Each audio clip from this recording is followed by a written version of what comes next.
Sí, bueno, buenas tardes a todos y todas. Estamos acá haciendo un nuevo Zoom, ya sería del tercer módulo del curso de VIH y terapia intensiva. Esta semana hablamos sobre todo de la cuestión viral, de las hepatitis virales, de los virus en relación a la infección por VIH, COVID y VIH, y laboratorios de diagnósticos virales y laboratorio de diagnóstico de VIH. Así que bueno, esperamos que les haya resultado útil. Bueno, insistimos que por ahí en algunas exposiciones hay algunos inconvenientes técnicos que bueno, en estos días vamos a estar tratando de solucionarlos. Y también que vamos a lanzar seguramente para la semana que viene la encuesta de evaluación que van a hacer ustedes como alumnos hacia el curso para saber, digamos, qué es lo que, aparte conocerlos un poquito, porque bueno, hay muchos médicos, pero también hay personal, bueno, compañeros de enfermería, psicólogos, y kinesiólogos, laboratoristas. Entonces, en ese sentido, nos interesa conocer la composición de ustedes como alumnos y bueno, y sus opiniones y qué quedó flojito y qué podemos arreglar. ¿Está bien? Bueno, Vanina Pérez de La Plata, Delmar Bernardo Avilés Tribeño, en Barrio Nuevo Nora.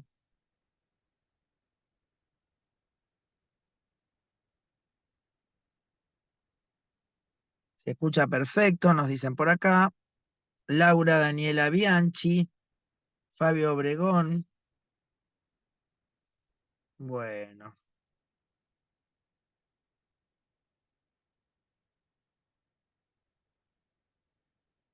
bueno, está por ahí el doctor. ¿Alguien tiene alguna cosita para comentar? Por favor, si lo puede hacer en este momento, mientras esperamos unos minutitos más que se unan los demás.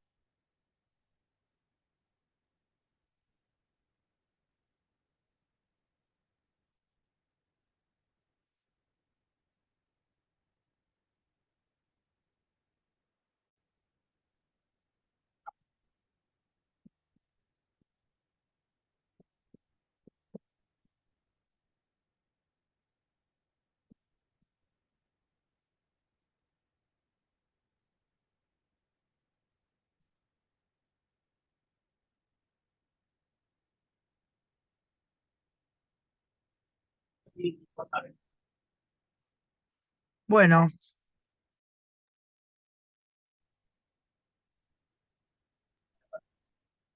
no sé qué hice. Algo toqué.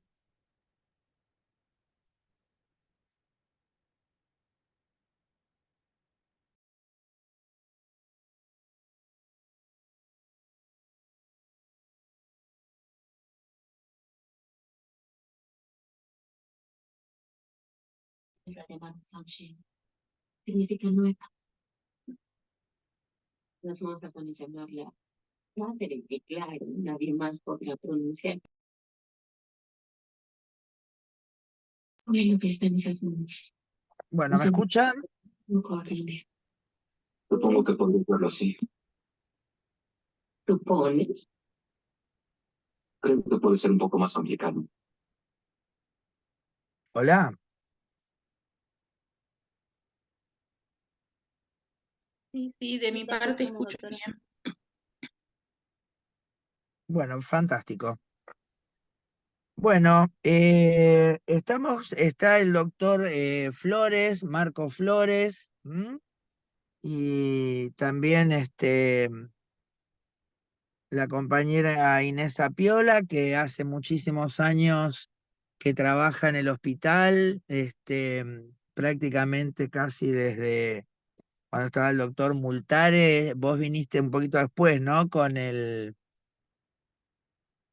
Muchinik, era el doctor. No Sí, sé si... hola, ¿cómo están? No digas ¿Qué tal? tantos años porque parece como que...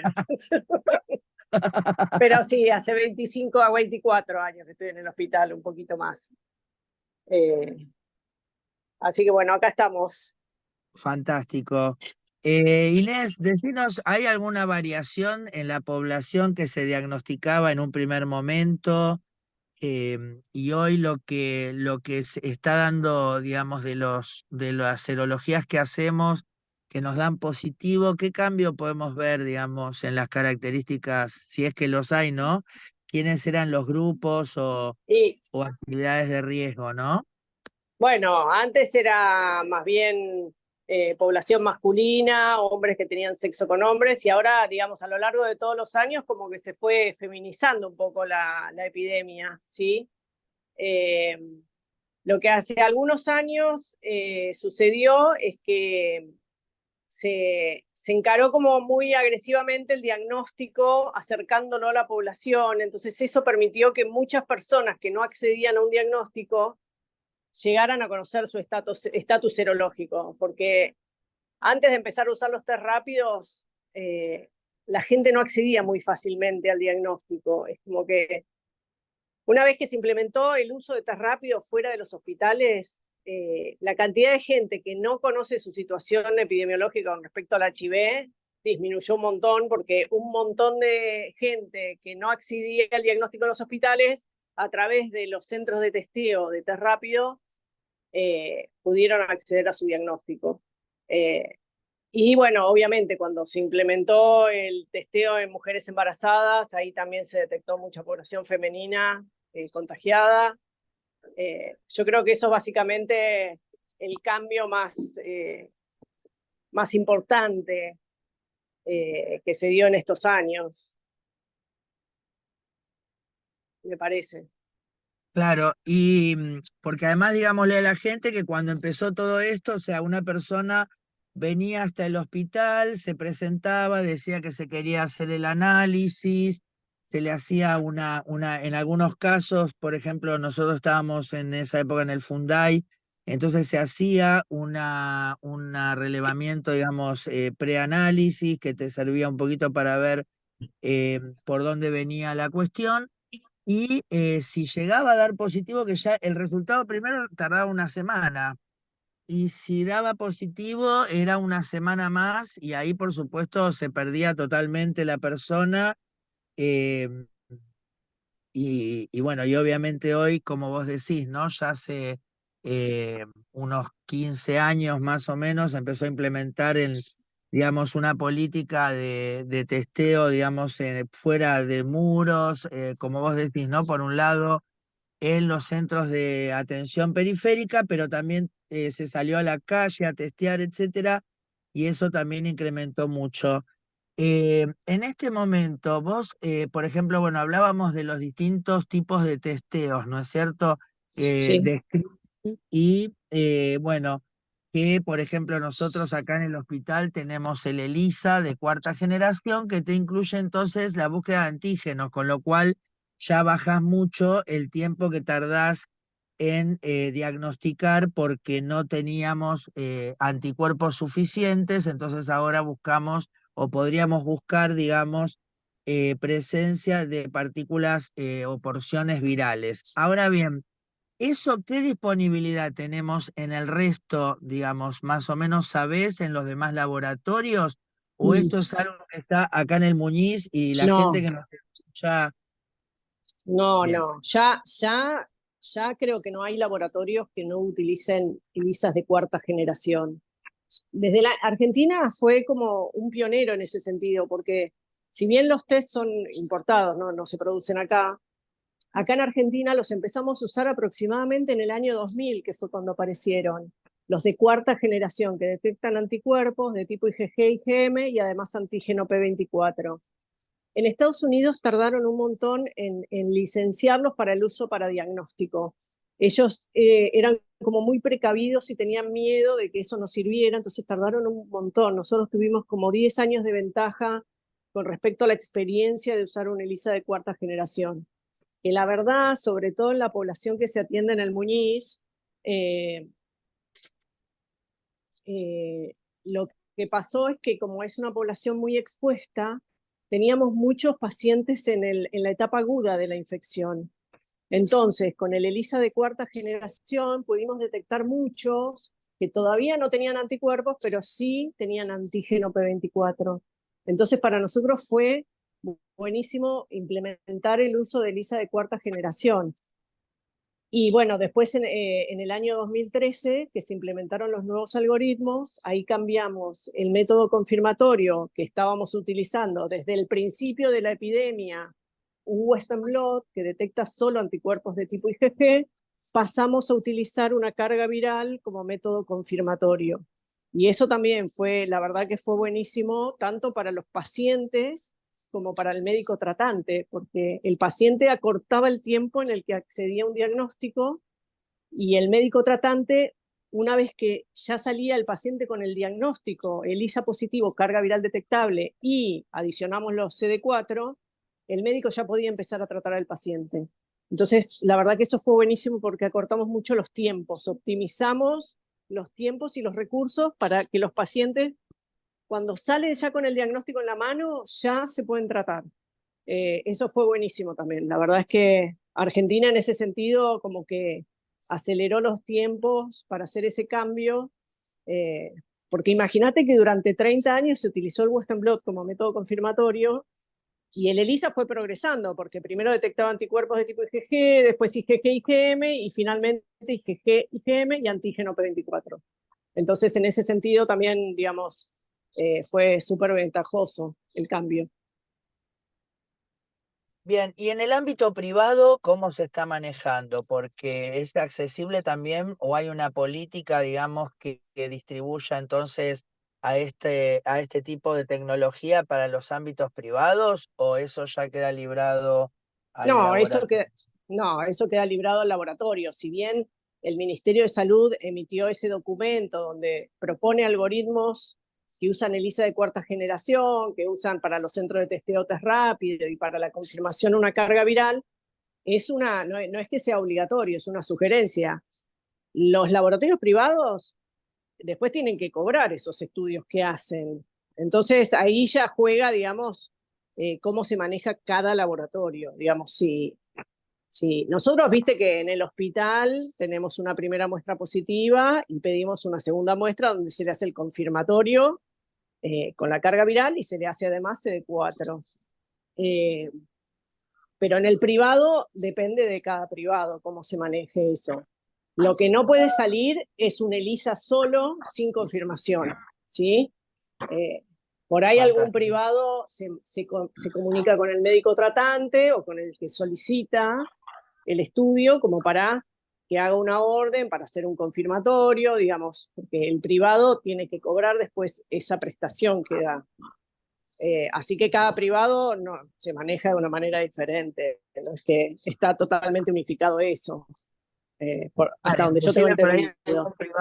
por ahí algún privado le contrata al hospital también para que le hagan el estudio, ¿puede No, ser? bueno, ¿Algún posible?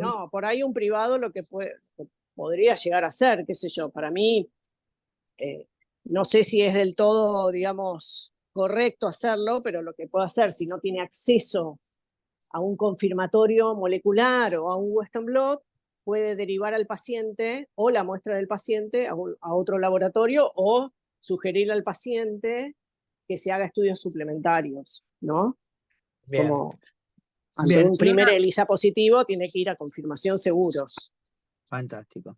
Bueno, y otra última pregunta, por lo menos de mi parte, y chicos, bueno, si quieren hacer alguna pregunta, aprovechen. ¿Qué pasa entonces con los niños recién nacidos, ¿no es cierto? Cuando empezó esto, primero que era prácticamente inaccesible hacer, bueno, el Western blot, como vos decís, que al detectar IgG, no servía para saber si el niño estaba infectado de mano propia o era sencillamente la presencia de anticuerpos a través de la placenta, ¿no? Quedaban esos, entre comillas, vamos a decir, falsos positivos.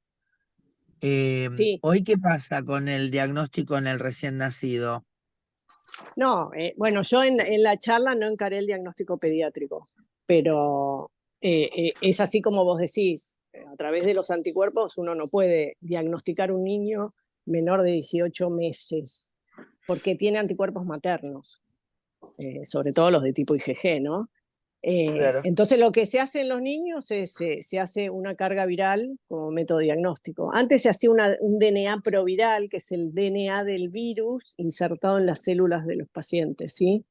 Pero ahora no hay métodos comerciales que hagan PCR cualitativa. Entonces lo que se hace es una PCR cuantitativa, que es lo mismo que decir carga viral, ¿sí? Se detecta el genoma viral circulante en el plasma del paciente. Y bueno, hay todo un algoritmo pediátrico que está publicado también por el Ministerio de Salud de la Nación a determinados tiempos, ¿sí? En general lo que se sugiere, si es posible, hacer extracción antes, una extracción de sangre antes que la madre se vaya de la clínica donde tuvo y ya por lo menos tiene una primera muestra estudiada para chicos. ¿Sí? No se hace a través de métodos moleculares, no se hace a través de anticuerpos. Antes se Bien. hacía una PCR y por ahí se buscaba antígeno P24, que no atraviesa Claro, placenta. Entonces, eso es un marcador directo de infección por claro, HIV. Pero hoy ya no se hace. Se hace solo carga viral o DNA proviral si algún laboratorio tiene una PCR in-house, digamos, casera. Bien, acá Valeria nos pregunta, dice, un segundito, en nuestro centro a veces nos pasa que tenemos embarazadas con ELISA que dan recuentos RP bajos, me dice RP bajos, y le dice, le piden carga viral y con eso sí es indetectable, lo toman como falso positivo, no hacen booster blot por falta de lugares que lo hagan, pero el algoritmo lo sigue solicitando. Sí, en realidad, digamos, muchos no hacen Western blot porque es un método caro, pero digamos, la embarazada se sabe que puede tener falsos positivos porque tiene una movilización inmunológica muy importante, entonces los ELISAs pueden cruzar con alguna otra cosa. Lo que pasa es que hay que tener cuidado muchas veces, que hay un porcentaje muy bajo de la población, menos del 1% de la población infectada, que son controladores de elite. Esto quiere decir, están infectados, tienen anticuerpos, pero la carga viral es no detectable. Entonces, en esos casos, habría que seguirlo en el tiempo para ver si ese valor de ELISA, que está muy cercano al valor de corte, se modifica o no. Y bueno, habría que confirmar a través de anticuerpos, que significa hacer un Western blot. Pero es verdad que hay pocos lugares que hacen Western blot y es una técnica muy cara. Entonces los laboratorios o no lo hacen o tardan mucho tiempo en hacerlo porque juntan muestras a lo largo del tiempo, pero digamos, es común ver en embarazadas con ELISAs positivos muy bajitos y cargas virales no detectables. Bueno, si descartamos que no está infectada, evidentemente es un falso positivo del ELISA, ¿sí? Pero idealmente sería necesario hacer un Western blot.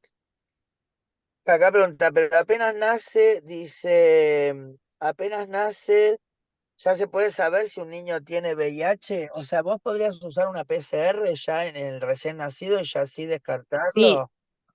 sí, en realidad el algoritmo necesitas tener más de una muestra y para el negativo tenés que tener, creo que ahora no lo recuerdo exactamente, pero no, me parece que son 2 muestras antes de los 6 meses, porque la técnica, digamos, las técnicas aumenta su sensibilidad cuando el niño va creciendo, porque si Claro. la infección ocurrió durante el parto y vos le tomás una muestra al niño al día siguiente, posiblemente te dé negativo, porque Claro, claro, la obvio. infección ocurrió en el canal de parto, ¿sí? El algoritmo de los Claro. tiempos en los que tomar la muestra. Yo ahora no lo tengo presente, pero no sé, a las 48 horas, a la semana y al mes, una cosa así, no sé. 4 en total, dicen acá. Valeria también nos dice. Los niños se hacen carga viral o PCR. 4 en total hasta los 3 meses y a los 18 Bueno, meses días. claro. Claro, después una vez que vos ya pasó el tiempo y el niño ya tiene más de 18 meses, bueno, reconfirmás, digamos, el diagnóstico o digamos, que sea positivo o negativo haciéndole un anticuerpo, ¿no? Ya ahí ya no tiene que tener anticuerpos de tipo IgG transmitidos por la placenta de la madre, ¿sí? O sea, Claro. Pero además, ¿sí? además sería confirmar, porque esto arrancó con una madre que era dudosa, ¿no? Entonces, en ese caso, Bueno, confirmar el no, diagnóstico, bueno, si la ¿no? madre es Porque dudosa, claro, si la madre es dudosa, primero habría también que seguir insistiendo en la muestra de la madre a ver qué pasa, ¿sí?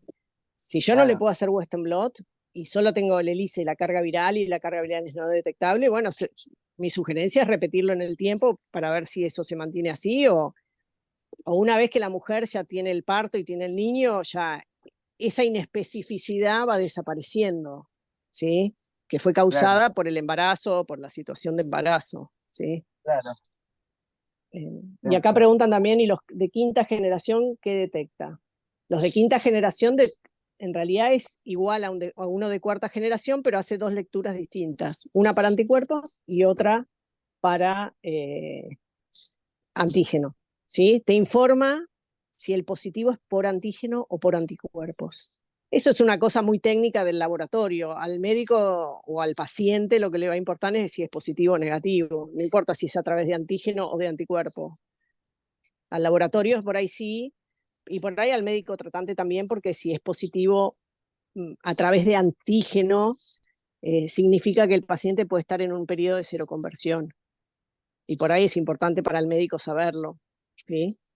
En general, en la etapa de seroconversión hay un pico de carga viral muy alto y es donde se producen la mayoría de las transmisiones, ¿sí?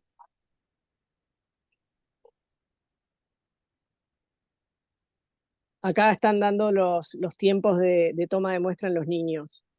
Recién nacido expuesto a las 48 horas o antes del alta, y a los 15 días y al primer mes, al cuarto y a los 18 meses.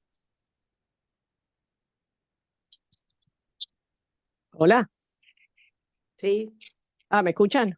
sí, te escuchamos bien. Ah, perfecto. Inés, yo te quería, bueno, agradecer por la clase que estuvo excelente y te quería consultar si hay test rápidos falsos negativos. Bueno, en realidad el falso negativo no es que sea falso negativo, es que no le da la sensibilidad para detectar a un paciente recientemente infectado. Porque vos pensás que el test rápido, el que se usa habitualmente, es similar a una ELISA de tercera generación. Detecta solo anticuerpos, no detecta antígeno. Entonces, por ahí, en un paciente que está recientemente infectado, todavía no tiene anticuerpos, ni de IgG ni IgM, y por ahí tiene antígeno. Entonces, vos le haces una ELISA, te da positivo, pero le haces un test rápido y por ahí te da negativo. Por eso es muy importante que los médicos de guardia o de los centros de testeo, cuando se presenta una persona que tuvo una situación de riesgo dentro del mes previo, la recomendación no es hacer un test rápido. O si se hace un test rápido, hay que recalcar la necesidad de repetirlo. Porque por ahí te da negativo y la persona está infectada. Y vos no lo pudiste detectar con ese test rápido, ¿sí? Entonces, Claro, o sería sea, ideal que la persona vuelva a los 15 ahí, días. en ese En, caso, digamos, una cosita, Inés, lo único sí, que serviría entonces, digamos, si vos tuvieras la exposición muy clara y la accesibilidad, digamos, solamente una PCR sería la que te daría un diagnóstico, digamos, pasadas, y no sé, más por lo menos de 24 horas, y tendría que no, ser una bueno, PCR súper sensible, no, digamos. en realidad, mira, ahí en la charla está el gráfico y en qué momento se positivizan cada una de las técnicas, ¿sí? La PCR se positiviza a los 10 días, una Claro, semana, 10 días, antes imposible. O sea, salvo que sea una PCR súper sensible, pero claro, pero que no la vos tenés pensás en que el el virus, cuerpo. claro, vos pensás que el virus ingresa al organismo y hasta que empieza a A replicarse reproducirse, claro. y estar en cantidad, como para que la PCR lo detecte, pasan unos días, digamos, una Claro. semana. El Eso antígeno es, P24 te detecta a partir del día 15. los anticuerpos a partir del día 20 aproximadamente. Entonces, digamos, antes de la semana imposible detectar una Claro. persona infectada. Entonces, bueno, siempre por eso se recomienda mucho el asesoramiento pre-test y post-test, Claro, ¿sí? para El saber. pre-test como para saber en qué situación está esa persona, por qué está queriendo acceder a un diagnóstico, si tuvo una situación de riesgo o no, si es un control, qué sé yo, para tener una información un poco más completa para poder asesorarlo bien, ¿sí? Yo con eso, hola, buenas tardes. Tengo una Hola, pregunta. Yo soy sí, bioquímica y del HOSPI y sí. a veces llegan los tubos para serología, para hacer la PCR y anticuerpos en virología, que vienen de pacientes que fueron al centro de testeo y que supongo Sí. que les hicieron un test rápido. Mi pregunta es si alguno sabe qué les dicen cuando da positivo para que les vuelvan a sacar muestra para confirmar, porque el otro día me enteré que hubo un paciente que era positivo en test rápido y se lo dijeron desde la guardia, o sea, sin esperar la Eh, confirmación. No sé si habrá tenido que ver la exposición ¿En de qué riesgo en qué hospital estás? en el Muñiz. Ah, Bueno, esto es ¿estás en un el Muñiz en error virología?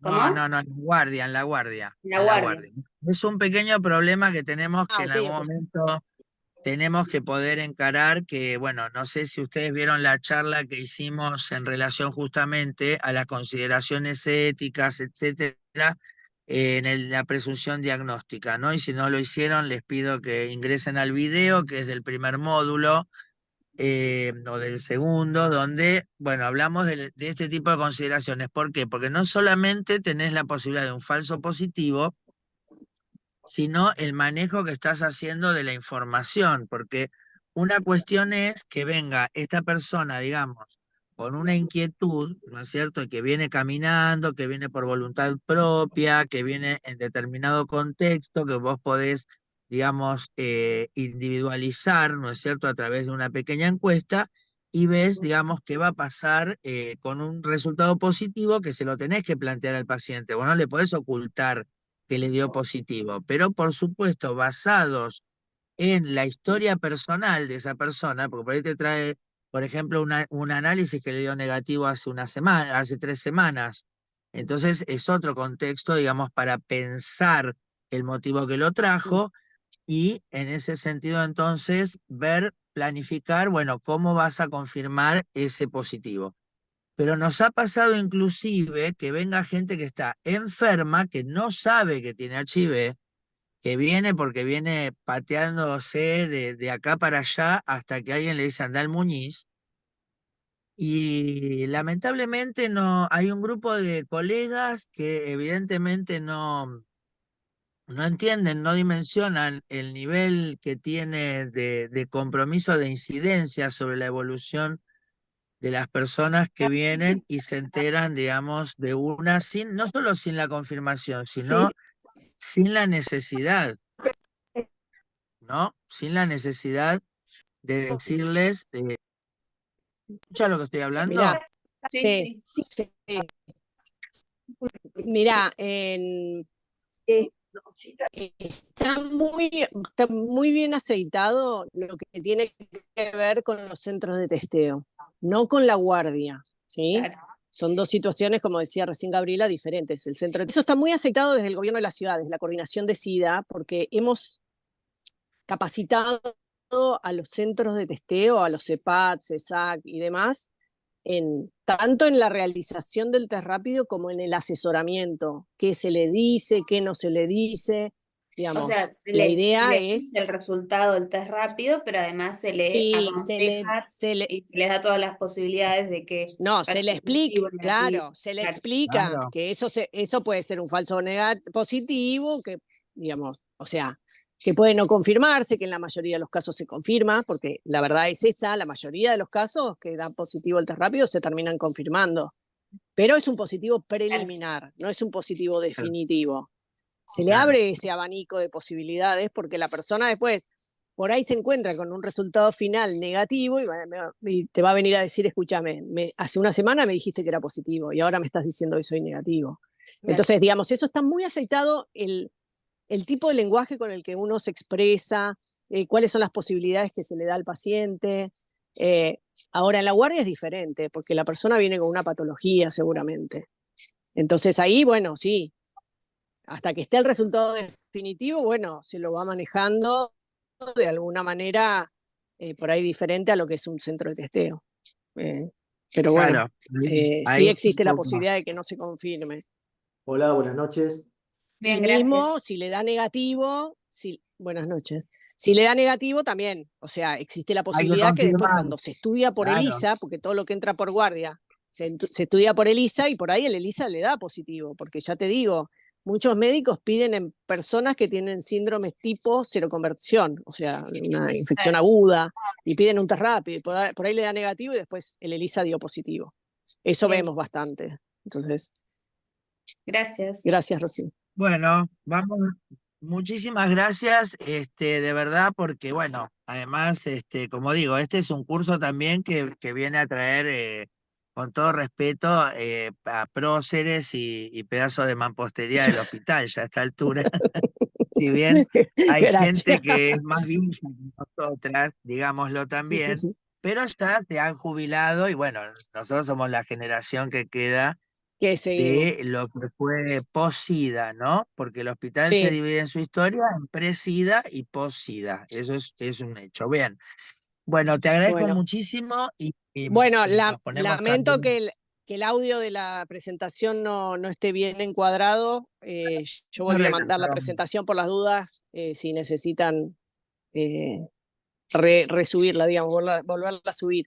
Así que bueno, a Dale, disposición. vamos a verlo. Y, Vamos a verlo. dale, dale, gracias. No, muchísimas gracias. Y de todos modos, chicos, cualquiera que tenga una pregunta, saben que pueden acercarla por el correo de covidsala12@gmail.com y bueno, y ahí en todo caso le acercamos a la doctora Inés Apiola la pregunta que tengan. Bueno, ahí escuché que está el doctor Flores, que fue el encargado de darnos eh, un capítulo que también, ¿no es cierto?, era interesante poder abordar con ustedes.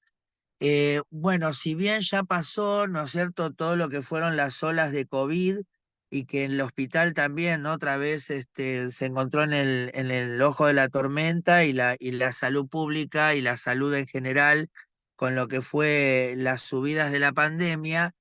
Y obviamente para nosotros la intersección entre VIH y COVID fue muy importante y bueno, la verdad que el doctor Marco Flores, no sé si pudieron ver la presentación, pero realmente está muy buena, así que lo felicito, doctor Flores, y le agradezco mucho haber traído aparte, basándose en la experiencia de nuestro servicio también un poco para analizar los datos. Bueno, muchas gracias, Gaby. Eh, Gracias a todos los que me invitaron, a Alejandra, Gabriela, Nicolás, gracias por confiar. Por ahí, una de las cosas que me gustaría aclarar respecto de la presentación que me tocó dar en esta oportunidad es dar algo que por ahí no lo dije tan bien, que es el tiempo de latencia respecto del tiempo de ventana, ¿sí? Tuve medio un desliz por ahí en la presentación, aquellos que lo escucharon se darán cuenta, el tiempo de latencia sabemos que es desde el momento de la primera infección hasta el momento que nosotros tenemos alguna enfermedad marcadora de SIDA, o sea, un estadio avanzado de la enfermedad, y el periodo ventana es todo el momento que tenemos a partir del momento que nosotros tenemos un ELISA positivo o un diagnóstico sin necesidad de tener alguna enfermedad marcadora. ¿Sí? Esa sería la primera aseveración, la primera cosa que me gustaría aclarar. Respecto de lo que son los pacientes HIV en particular, algo que traté de dejar o intenté dejar claro es que paciente positivo para VIH no significa paciente con SIDA. Y esto es un dato que tal vez ya se viene formulando hace un montón en este curso, pero esto creo que hay que dejarlo muy claro. El paciente con SIDA es aquella persona que ya tiene una enfermedad marcadora versus una persona que le encontramos dentro de los análisis iniciales del screening del paciente HIV, unos CD4 menores a 200, que en general a partir de ese punto empezamos ya a tener enfermedades marcadoras, que es lo más frecuente. Algo que no hablé en la charla es qué son las enfermedades marcadoras y cuáles son las más comunes en nuestro medio. En nuestro medio las enfermedades marcadoras más comunes son las neumonías por Pneumocystis jirovecii, que es la neumonía del inmunodeprimido, que es una neumonía intersticial bilateral, que potencialmente podría llegar a tener por ahí alguna semejanza, por ejemplo, con las antiguas llamadas neumonías atípicas, que son también intersticiales, que en general no tendían a la consolidación, pero que estamos viendo a través de la tomografía que podemos encontrar en algunos casos consolidaciones. Después, las neumonitis. Las neumonitis son virales y en general las podemos confundir, ahora que estamos muy cerca todavía de lo que es COVID, con las neumonías por COVID, pero también pueden aparecer neumonías o neumonitis por varicela zoster, neumonitis también por citomegalovirus. Entonces las neumonitis también son una causa de enfermedad, neumonía intersticial bilateral. Esto como un dato de color adicional. Y es muy importante siempre tratar, en general, cuando nosotros tenemos un paciente que ingresa por una cuestión grave, una enfermedad grave, infecciosa en nuestros servicios de terapia intensiva, y solicitarles un test de HIV, porque eso es parte de lo que podríamos hacer como screening. Esto no debería generarnos en nosotros mayor preocupación, pero sí nos va a separar las aguas a la hora del tratamiento empírico. ¿Por qué? Porque no es lo mismo un paciente que por ahí ingresa con una neumonía grave en contexto de inmunosupresión asociada. ¿Por qué? Porque nosotros vamos a tener que pensar en potencialmente las mismas enfermedades, pero con otras adicionales. Por ejemplo, la enfermedad por neumococo no es la misma mortalidad la que tiene un paciente inmunocompetente que el inmunosuprimido, e inmunosuprimido de cualquier causa. La otra razón por la cual nosotros deberíamos empezar a pedirlo también es porque encontramos un montón de pacientes, por lo menos en nuestro medio, y está el sesgo en nuestro hospital, ya en estadio SIDA. Y eso significa que tienen una infección de más de 5 o cercano a los 10 años. Con lo cual, podríamos evitar si estos pacientes previamente fueron internados, pasaron por una enfermedad grave, tal vez en segunda o en terceras instancias, bueno, sabiendo que las neumonías con internación en terapia intensiva, cuando aparecen o se internan por segunda o por tercera vez, su mortalidad está aumentada realmente, bueno, poder hacer ese screening. Y creo que eso también nos va a ayudar porque vamos a pensar otro tipo de patologías. Tenemos que ir a buscar otro tipo de patologías y tenemos que empezar a hacer el screening cuando tenemos un paciente HIV. Nosotros en nuestra sala tratamos siempre de, más allá de solicitar el test de HIV, cuando ya sabemos que tenemos un paciente con una enfermedad marcadora, además de todo eso, hacer un screening para los pacientes HIV. Este screening implica algunas cosas muy puntuales, dentro de las cuales hay 2 o 3 que son por encima de las demás importantes. ¿Por qué digo por encima de las demás? Porque son las que nos van a permitir potencialmente iniciar tratamiento antirretroviral, aún estando en la terapia intensiva. Cosa que hace 10 o 15 años era casi impensado, hoy lo estamos haciendo en nuestras terapias intensivas, por lo menos en el Hospital Muñiz. Primero, antigenemia para criptococo. ¿Por qué? Porque es una de las enfermedades en las cuales nosotros no vamos a poder iniciar tratamiento antirretroviral a menos que esta sea negativa y si es positiva, eventualmente hacer punción lumbar para determinar si este criptococo está diseminado o si solamente tuvo contacto con el hongo.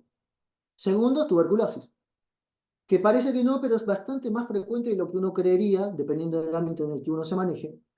Y es la otra patología por la cual no vamos a empezar tratamiento antirretroviral en pacientes HIV-Sida. ¿Sí? Más allá que nosotros ya conocemos los estudios del HIV, el estudio más conocido en este contexto es el estudio SMART, donde ya se demostró que el inicio temprano, lo más precoz posible, de tratamiento antirretroviral va a disminuir la mortalidad del paciente HIV. Entonces, hoy el paciente HIV, el paciente que convive con el VIH, no es un paciente que necesariamente tiene que pasarle cosas graves o que va a tener enfermedades marcadoras llegando al SIDA, sino que es un paciente hoy, y lo estamos viendo con una población VIH envejecida, que tienen los mismos problemas de los inmunocompetentes. Enfermedades neurovasculares, enfermedades cardiovasculares, diabetes. Entonces, todas esas cosas hay que tenerlas en cuenta. El paciente VIH, con un buen seguimiento, con un diagnóstico precoz, se va a morir de viejo, con las complicaciones que tienen los pacientes adultos mayores. no necesariamente por infecciones o en estadio SIDA o por enfermedades marcadoras. De hecho, es algo que traté de que te quede muy claro, porque el paciente VIH con buen estatus inmunológico es aquel que tiene carga viral indetectable y CD4 arriba de 500. Ese paciente tiene las mismas posibilidades de hacer infecciones comunes y no tiene riesgos aumentados en contexto de mortalidad. Si esa carga viral aumenta y esos CD4 disminuyen, sí va a tener grandes problemas. Y ahí es donde estamos nosotros desde la terapia intensiva. Y es donde tenemos que actuar, es el momento donde podemos hacer screening. Le sacamos sangre todos los días a nuestros pacientes en la terapia intensiva. Es un análisis más. Algo más que tenemos que incluir dentro del hemograma, dentro de las serologías que a veces pensamos para neumonías como Clamidia Sitachi, ¿no? Dentro de lo que nosotros les podemos solicitar para, por ejemplo, antígeno urinario para neumococo, que en muchas terapias se utiliza, a pesar de que puede estar discutido. Bueno, es sumar algo más. Una cosita, Marcos, una cosita que me gustaría por ahí, sí, que me parece muy, muy bueno cómo estás, digamos, ahondando, porque también entendemos que muchas de las personas que están haciendo el curso por ahí, justamente quieren reafirmar, entender los conceptos, ¿no es cierto? Hay una cuestión que es fundamental, como dijiste vos, o sea, nosotros inicialmente el tratamiento antirretroviral se había dejado para las personas que estuvieran libres de enfermedad marcadora, pero por debajo de los 500 CD4, ¿no es cierto? O sea, personas que estaban enfermas con enfermedades marcadoras no se aceptaban y mucho menos en terapia. Después, digamos, pasamos a tratar solamente a los que tuvieran más de 500 CD4 y después ahora a todos. Ahora, ¿qué pasa? Lo que hay que entender es que nosotros estamos proponiendo que les perdamos el miedo y que entendamos cuál es el proceso que tiene que ver entonces con el VIH a lo largo del tiempo de la vida de una persona y entonces los motivos de ingreso a terapia como van variando. Ahora, la idea que proponemos obviamente es hacer un diagnóstico porque ya sea porque el paciente vino por un accidente de tránsito, si nosotros le diagnosticamos en la internación en terapia que tiene HIV, cuando salga de alta y se reponga va a poder iniciar un tratamiento. Entonces, obviamente está bueno hacerlo. Ahora, lo que sí quiero puntualizarle entonces es que este proceso hay que tomarlo con mucho respeto. O sea, el hecho de pensar que tenemos que incluir este estudio dentro de nuestras rutinas no nos tiene que hacer creer que es lo mismo hacer un análisis de glucemia que un HIV y el manejo de la información de los resultados, la determinación que tiene, insisto, sobre el destino que van a tener los pacientes que están internados. ¿Por qué? Porque ya lo dijimos, o sea, el paciente, si está anoticiado, si se anoticia a la familia, si esto ocasiona algún conflicto que lo va a ocasionar, porque nosotros también de alguna forma lo hacemos corriendo porque es un conflicto para nosotros. Y entonces lo primero que tenemos que aprender a manejar, ¿no es cierto? O sea, entender el proceso y qué necesidad tenemos de dar ese resultado a una persona que en este momento está internada por una meningitis. Entonces, nosotros tenemos que acompañar a la persona a lo largo de la internación. Para eso también proponemos ser equipos multidisciplinarios donde aporta los psicólogos, los compañeros de trabajo social, otro tipo los paliativistas, etcétera, etcétera, los especialistas, los kinesiólogos, nosotros todos los que aportamos, digamos, en la multivisión de un caso. Pero ¿qué quiero decir? Discúlpame que te haya interrumpido porque creo que ahí está también un poco lo que queremos que se entienda.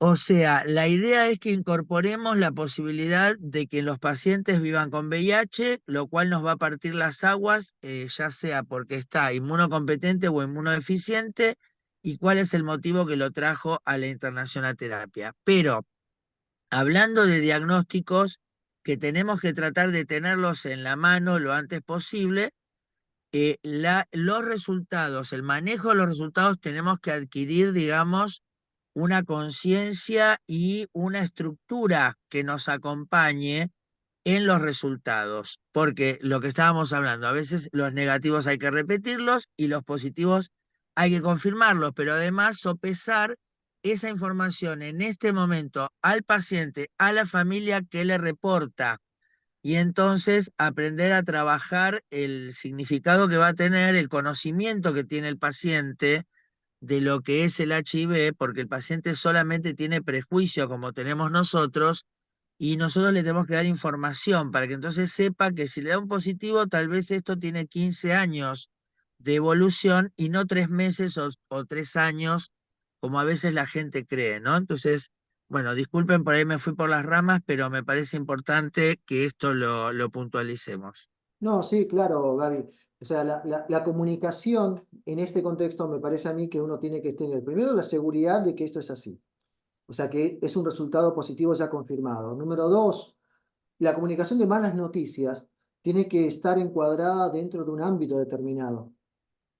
Y esa noticia en particular es del ámbito privado de esa persona, de ese paciente. Entonces, en ese contexto, no saldría yo a decirlo libremente, no me parece correcto. Se puede escapar, tal vez por inexperiencia, tal vez por falta de, o por presión de la misma persona. Sin embargo, me parece que primero hay que tenerlo confirmado y tener mucho cuidado cómo se lo decimos y en qué momento se lo decimos a la persona. Lamentablemente hemos visto en algunos casos pacientes que se les ha tenido o se les ha dicho y ya venían con una carga psicológica tremenda y se deprimen estas personas. Y es tremendo, es algo que muchas veces hemos conversado con Gabriela Se y lo mueren, hemos se visto. mueren, se ¿Eh? mueren, se mueren, se mueren.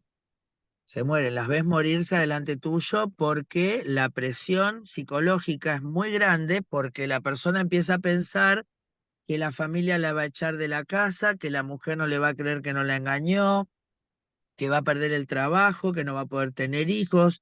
O sea, cada persona tiene su cuestión, ¿no? Entonces, ahí lo que decimos es, digamos, la persona, si la cuestión es el miedo de porque puede infectar, bueno, ya está, porque la persona está ahora dentro de una unidad cerrada, entonces las exposiciones ya sucedieron y lo único que hay que hacer es medir, digamos, o proponer en algún momento que la gente, familiares, etcétera, se hicieran el estudio, pero digamos, no hay apuro, no hay apuro. Entonces, no hay apuro por empezar los tratamientos. O sea, obviamente que si el paciente está en terapia y podemos iniciar el tratamiento, es lo mejor que vamos a hacer porque nos va a evitar que siga desarrollando patología marcadora. Pero con respecto a un paciente que por ahí no tiene, digamos, esa situación, realmente, o sea, primero tenemos que trabajar todo el contexto psicológico y social para cómo, una vez que se le plantea al paciente iniciar su tratamiento, cómo lo va a continuar. Y eso por ahí ya está por fuera de la terapia, ¿no? Entonces, el objetivo es que lo haga, pero el asunto es empezar a calmarnos, empezar a calmar a la gente con respecto a su diagnóstico y decir, bueno, mira, esto es así, hay esto, está aquello, está lo otro. Y para eso están los equipos que estamos hablando, ¿no? También de pensar en constituir, que es lo interseccional, ¿no? Que se dice ahora, que es utilizar, digamos, todas las disciplinas dentro de lo que es el ejercicio de la salud, de los cuidados de la salud, para abordar. Y en esto también a veces están los grupos de pares, ¿no? O sea, hay otros elementos por ahí que pueden ayudarnos a llegar al paciente de otra forma para que pueda adherir y para que pueda acceder. Pero bueno. Con respecto, Marcos, discúlpame que te saque así para allá, ¿no? Pero, ¿cuál fue la conclusión principal entonces en relación al tema que vos diste, que era, en este caso, la COVID y VIH, ¿no? Y SIDA. Con respecto a los pacientes que ingresaron a nuestras unidades teniendo HIV y teniendo COVID, ¿qué conclusiones llegamos? Bueno, mira, lo primero que fui a verificar dentro de las estadísticas que venimos haciendo ya hace un tiempo es cómo le fue a nuestros pacientes HIV en estadio SIDA.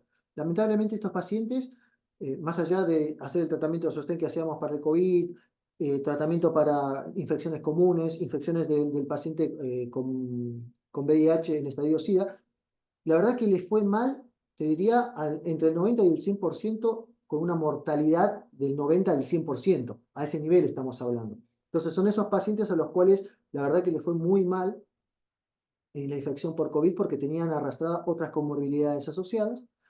Los pacientes a los cuales les tenían VIH con COVID con buen estatus inmunológico, les fue exactamente igual según el grupo etario a los cuales pertenecían. Recordemos que los pacientes con más de 75 años de edad, con COVID grave, que pasaban a la terapia intensiva, que llegaban a la ventilación mecánica, 100% de mortalidad, eso fue lo que nos pasó a nosotros, creo que le pasó a mucha gente, esto es en etapa pre-vacunas. Y después teníamos una mortalidad un poco dispar, dependiendo del tipo, el pico en el cual lo analicemos, a veces más de 50, a veces entre los 35 y los 50 años. ¿Qué pasaba con los pacientes que tuvimos en el periodo post-vacuna, donde se incluyeron a los pacientes que estaban inmunocomprometidos? La mortalidad cambió completamente y eso venía aparejado de la necesidad de ventilación mecánica que requerían estos pacientes. Estos pacientes con vacunas, independientemente del estatus inmune del VIH, tuvieron menos incidencia de necesidad de ventilación mecánica y por lo tanto en ese contexto menos mortalidad. Entonces la vacunación vino a cambiarnos un poco eso, nos vino a cambiar también, que nos vino a mostrar que más allá de que el paciente pueda estar en buen o mal estatus inmunológico, el mal estatus inmunológico era un factor independiente para un aumento de la mortalidad. Y la vacuna viene a mejorar ese grado de mortalidad que ya venía aparejado con todas las comorbilidades asociadas. No sé si contesté tu pregunta, Gal. Totalmente, totalmente. También recordemos que nos pasó mucho y es algo que nos viene sucediendo hace rato, que son las infecciones intrahospitalarias, ¿no? O sea, eh, yo tengo la sensación de que muchas personas que ya antes de que viniera el COVID, nos estaba pasando que por ahí los pacientes salen de las patologías que los traen a la terapia y quedan prendados por episodios de infecciones intrahospitalarias que en muchos casos son los que marcan el deceso como causa, ¿no? Para la internación. Y Bueno, pero entonces, eso no fue solamente algo que nos pasó a nosotros, Gaby. Esto le pasó no, al no, no, mundo. no estoy hablando, no, allá en ese caso, obviamente es un fenómeno que no sé si lo previo, pero estoy segura que en todo el país la causa principal de fallecimiento pasado los primeros días a causa de la insuficiencia respiratoria del COVID era sencillamente las infecciones intrahospitalarias, no tengo duda de eso. Ahora, digo, porque para que también puntualicemos este fenómeno, ¿no? Que cuando nosotros pertenecemos a lo que es el ámbito de la salud, está directamente relacionado con el manejo de distintas cuestiones que tienen que ver con la terapia, con la invasividad, y bueno, y una parte también de este curso, el objetivo es tomar conciencia de esto, ¿no? O sea, de que la bioseguridad no es solo para protegernos a nosotros de los pacientes, sino también a los pacientes de nosotros y entre sí, porque una vez que abandonamos esto, el costo es muy alto, porque no es solo ni que hablar de lo que tiene que ver con que el paciente se muera y la sensación entonces de que uno trabaja y la gente solamente se muere y el gasto enorme que significa de todo punto de vista como el recurso humano, el recurso de antibióticos, la trascendencia que tiene que ver con la generación de resistencia, etcétera, etcétera, ¿no? Pero bueno, nosotros, no sé si alguien quiere hacer alguna pregunta al doctor Flores o tirarle flores al doctor. Y después teníamos la charla con la doctora Mamana, que ella está ahora con una cuestión personal, así que nos dijo también de que cualquier consulta sobre su clase lo podrían hacer a través del correo nuestro covidsala12@gmail.com y también, bueno, la doctora Di Virgilio, que sí, la verdad que lástima que no está acá con nosotros porque es para darle un aplauso a la hermosa clase que nos dio de virus y la doctora Peralta, que también está ocupada, pero si hay alguna consulta con respecto a manejos de hepatitis, ¿no? Hepatitis virales en relación también a VIH en la terapia, bueno, también podrían hacerlo en el correo que les estaba comentando. ¿Está bien?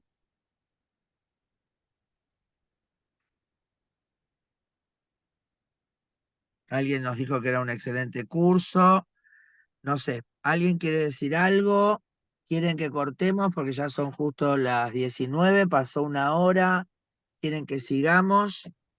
Digan algo, chicos. ¿Qué tal? Buenas tardes. ¿Se me escucha? Sí, perfectamente. Si se Bien. corta, vuelvan a conectarse, por favor. Ah, bien, bien, bien. Bueno, quería hacer una consulta después de tu intervención, Gabriela, con respecto al tema del consentimiento informado, porque cuando mencionaste, por ejemplo, si era, digamos, oportuno entregar un resultado positivo en el contexto de un paciente que está, por ejemplo, que está en la guardia después de un accidente. Ahí recordé una situación que viví en la consulta donde yo entraba en duda en si le pido a la paciente que me firme el consentimiento informado o no, por más que me haya dicho que sí, que quería hacerse la serología. Entonces mi pregunta era, ¿y si el paciente o la paciente dice que no quiere el test? En ese caso directamente no se le hace, ¿no? Y la segunda consulta es que si en la historia, si hay antecedentes de alguna demanda porque no se le había consultado a un paciente y se le hizo un test de VIH. Claro, lo que pasa es que ahora hubo una modificación, pero la cuestión es la siguiente. Justamente por esto surge lo que se llama consentimiento informado, no solo para la práctica de HIV, sino ya hoy para cualquier práctica que se lleve adelante dentro del ámbito de cuidado de la salud, ¿no es cierto? El famoso consentimiento informado, ¿por qué? Porque vos le tenés que informar cuál es el grado de beneficio que va a tener un estudio y cuál es el grado de riesgo que tiene ese estudio, porque si después el tipo se te muere y vos no le avisaste que si le ponías una inyección para voto se podía morir y lo firmó, y bueno, por ahí estás en problemas. Entonces, digamos, pero esto arranca más que nada con la cuestión de hacer el testeo. Obviamente, si la persona te dice que sí o que no, no interesa, lo tiene que firmar. Entonces, vos lo que haces es informar a lo que vos estás obligado cuando vos pedís el testeo es a garantizarle a la persona que va a tener toda la información que necesita, tanto si es positivo como si es negativo. Y entonces, obviamente, si vos tenés un testeo que el resultado es negativo, pero la persona te dice, por ejemplo, que desgraciadamente la violaron hace 15 días, vos, en base a lo que estuvimos charlando hoy, por ahí no podés afirmar que ese negativo es negativo. O sea que se lo va a tener que repetir. O sea que vas a tener que hablar de estos resultados. Ahora, nosotros lo que estamos planteando acá es que en el ámbito de la terapia, o sea, vos podés manejar la entrega del resultado sin necesidad de decirle al paciente ni confirmarle nada y escuchar cuál es su cuestión con respecto a esto, porque, o sea, hay un suicidio en relación a esto. Hay un suicidio, o sea, si esto ocurre, por ejemplo, en un paciente que viene a pedir esto en un determinado carácter o situación, el paciente se puede suicidar socialmente o en el plano de lo real, por ejemplo. Y cuando el paciente está en terapia, hay un suicidio que obviamente el paciente, imagínate, está con una neumonía, está con una criptococosis, está... Porque lo otro que vimos también es que hay una relación entre cómo lo toma la persona, cómo puede elaborar, qué herramientas tiene desde lo intelectual, lo familiar, lo económico, etcétera, etcétera, y cómo sale por ahí fortalecido del hecho de tener esto, o digamos, lo puede llevar inclusive lo que llamamos resiliencia, ¿no? O sea, como un enriquecimiento personal a partir de una situación que yo diría también un poco en relación a lo que dijiste, Marcos, que estaría bueno que nosotros pensáramos que saber que alguien tiene VIH es una buena noticia. ¿Por qué? Porque es la forma que tiene para acceder a tratarse y evitar estar mal, ¿no es cierto? Ahora, esa noticia en el contexto de un paciente que está al borde de la muerte, que lo espera además una internación larga, no necesita que nosotros le arrojemos sobre su rostro que lo que le está pasando se llama SIDA, porque hay que tomar conciencia de que hay un montón de significados que nosotros en los pies de la cama del paciente no los estamos conociendo. Hay que ahondar mucho en la relación, hay que acercarse, eso también, o sea, está bueno que lo hagamos los que somos los médicos, pero obviamente a todos no les sale, y está bueno que todo el personal entienda de qué está formando parte como proceso, y obviamente recurrir, por supuesto, a la presencia de los psicólogos, psicólogas, y demás miembros del equipo, pero fundamentalmente lo que tiene que ver con salud mental. Ahora, la información la maneja el médico. Entonces, en ese sentido, empezar a entender y a considerar eh, cuál es la oportunidad para entregar ese resultado, porque eso es como fundacional también. O sea, si nosotros vamos creyendo que es ponerle una lápida en la cabeza, tener ese resultado, obviamente el paciente lo va a tomar así. Si nosotros lo tomamos como, bueno, a partir de esto vas a poder hacer algo, porque además nosotros el tratamiento es gratis, es accesible, ya las drogas no están experimentando, ya se sabe cómo son, hoy podés tener hijos, o sea, escuchar, escuchar cuál es la cuestión del paciente y bueno, ir a esa cuestión. Ahora, no hace falta que tiremos esa información en un determinado momento porque lo que digo, o sea, puede partir aguas de que el paciente, nosotros lo hemos visto, yo creo que mi estadística es del 100% de los pacientes que se les dio la noticia en la guardia, cuando vinieron a consultar, se murieron todos. Entonces, en ese sentido, es muy potente y hay que tomar conciencia de esto, ¿no? Gaby, yo quería decir una cosita. ¿Se escucha? Perfecto. Con respecto al consentimiento, si bien en la ciudad de Buenos Aires ya hace algunos años se eximió de la orden médica para hacerse un HIV, o sea, la gente no necesita que tenga una orden médica firmada por un profesional médico para ir a un laboratorio a hacerse un HIV, lo que sí sigue siendo obligatorio es el tema del consentimiento. Claro. Digamos, a nadie se le puede hacer un test de HIV sin que la persona esté enterada y sepa lo que significa, como decías vos, enfrentarse después a un resultado positivo o a un resultado negativo, qué significa y tener toda la información a mano. Eso, digamos, no hay que confundir, porque los centros de testeo se distribuyeron en toda la ciudad de Buenos Aires, pero siempre se pide consentimiento. Ahora hay que ver, bueno, el tema del consentimiento oral o escrito, o si lo escriben en el SIGEOS o no, digamos, nosotros desde el laboratorio seguimos pidiendo la firma del paciente. Claro. Ahora, una cosita.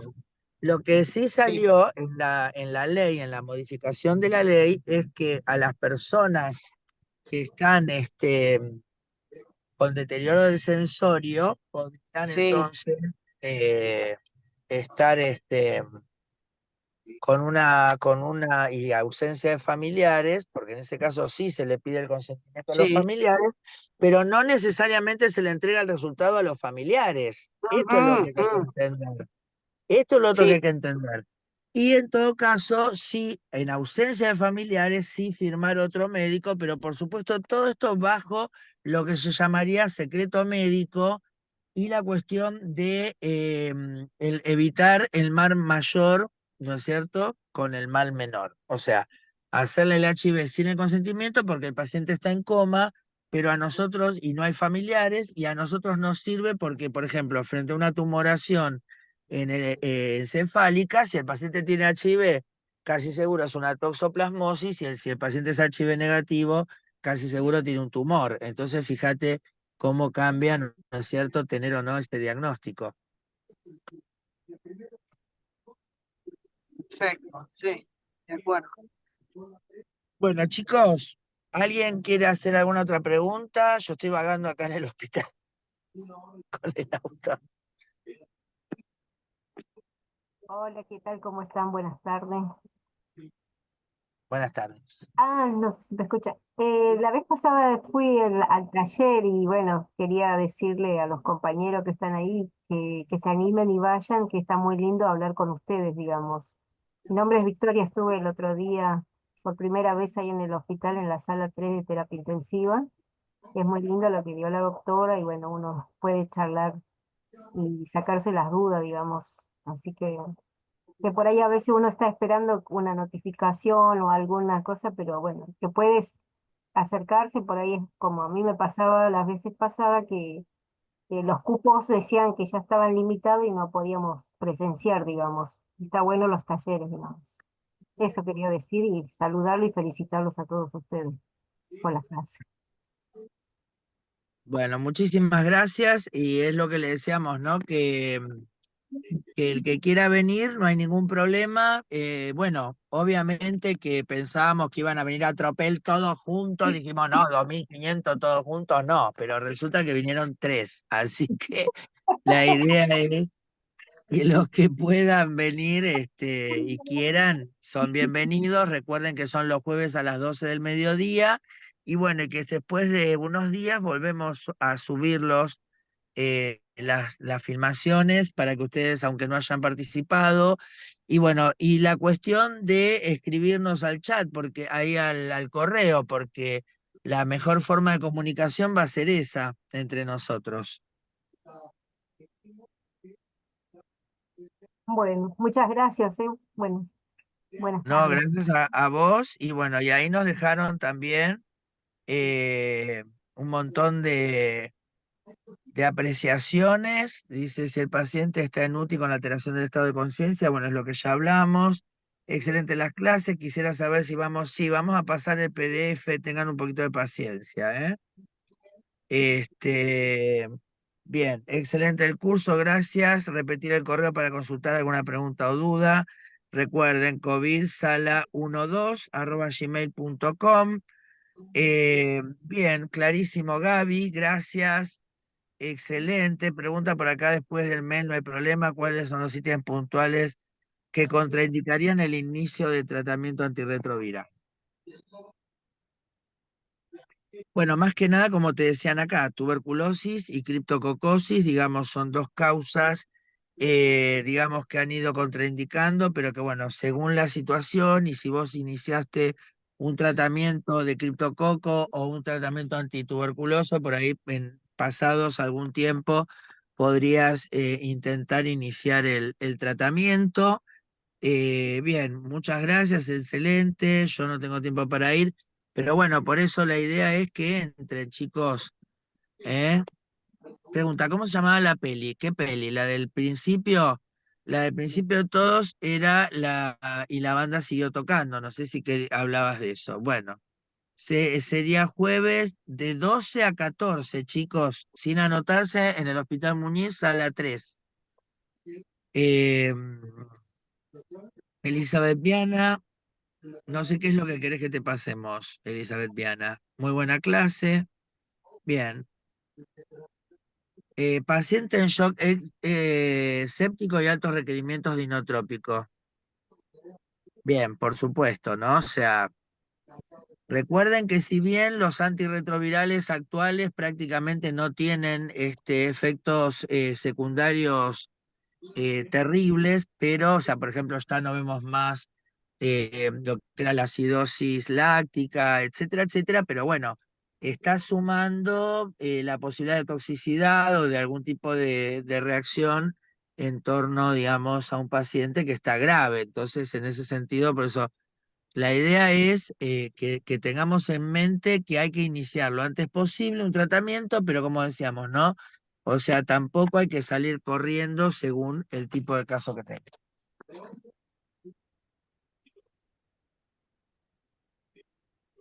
Claro que Bueno, hay que remarcar y hay que recalcar que la existencia del infectólogo dentro de la terapia intensiva es fundamental no solo por la resistencia antibiótica, sino cuando pensamos en la necesidad o en la posibilidad de inicio de terapia antirretroviral en uno de estos pacientes, que no tienen que estar en shock. ¿Está bien? O sea, no es el paciente grave al cual le vamos a iniciar la terapia antirretroviral, es un paciente posiblemente que está estabilizado, que ya va en vías de salida y que ya tenemos estos estudios, porque generalmente no son tan rápidos. Lo vamos pidiendo conforme van pasando los días, la internación en la terapia intensiva y tal vez el paciente ya estamos pensando tal vez en pasarlo a sala. Bueno, que el infectólogo del servicio donde vos trabajas seguramente tenga la posibilidad de ingresar, de poder colaborar en ese contexto para evaluar la necesidad de inicio de terapia antirretroviral y qué terapia antirretroviral. No sé si estás de acuerdo, Gaby. Sí, sí, totalmente. Bueno, ¿alguna otra cosa, chicos? ¿Alguna otra observación que quieran hacer? Y bueno, recuerden que en unos días